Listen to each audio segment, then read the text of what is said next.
വർഷങ്ങൾക്ക് ശേഷം വിക്രത്തെ ഫോൺ വിളിച്ച് വേദ.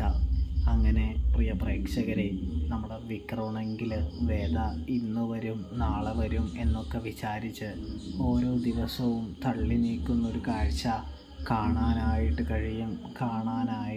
സാധിക്കും. ഇതേ സമയമാണെങ്കിൽ വേദയാണെങ്കിൽ വരുന്നതുമില്ല.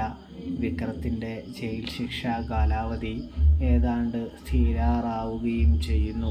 വേദ എവിടെയായിരിക്കും, എങ്ങനെയായിരിക്കും അവളുടെ ജീവിത സാഹചര്യം? ഇനി അവളെങ്ങാനും തന്നെ ഉപേക്ഷിച്ച് പോയി കാണുമോ, വേറെ ആരെയെങ്കിലും സ്വീകരിച്ച് കാണുമോ എന്നൊക്കെ ചിന്തിക്കുന്ന വിക്രം തനിക്ക് തൻ്റെ ഭാര്യയെ സംരക്ഷിക്കാനായിട്ട് കഴിഞ്ഞില്ലല്ലോ എന്ന് വിചാരിച്ചുകൊണ്ട് തന്നെ അലമുറയിട്ട് കരയുന്നൊരു കാഴ്ച കാണാനായിട്ട് കഴിയും. ഇതേ സമയം തന്നെ വിക്രത്തിൻ്റെ ശിക്ഷാ കാലാവധിയിൽ എന്ത് ചെയ്യുന്നു, ഇളവൊക്കെ ലഭിക്കുന്നത് കൊണ്ട് തന്നെ ശിക്ഷാ കാലാവധി തീരുന്നുണ്ട്.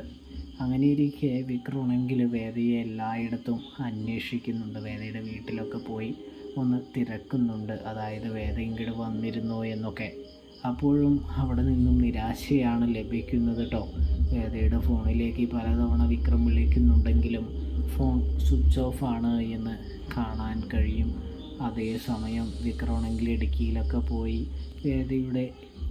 വേദയെ ഒന്ന് അന്വേഷിക്കുന്നത് കാണാൻ കഴിയും. അപ്പോഴും വലിയ വിവരമൊന്നും ലഭിക്കാത്തത് കൊണ്ട് വിക്രമാകെ നിരാശയായി മടങ്ങി വീട്ടിലിരിക്കുന്ന സങ്കടപ്പെട്ടിരിക്കുന്ന സമയത്ത് വേദയുടെ ഫോൺ കോൾ വരുന്നൊരു കാഴ്ച നമ്മൾ പ്രേക്ഷകർക്ക് കാണാനായിട്ട് കഴിയും. വിക്രത്തിനാണെങ്കിൽ ഫോൺ കോൾ കണ്ടതും വളരെ സന്തോഷമാവുന്നതും കാണാനായിട്ട് സാധിക്കും. കൂട്ടുകാരെ, പ്രേക്ഷകരെ,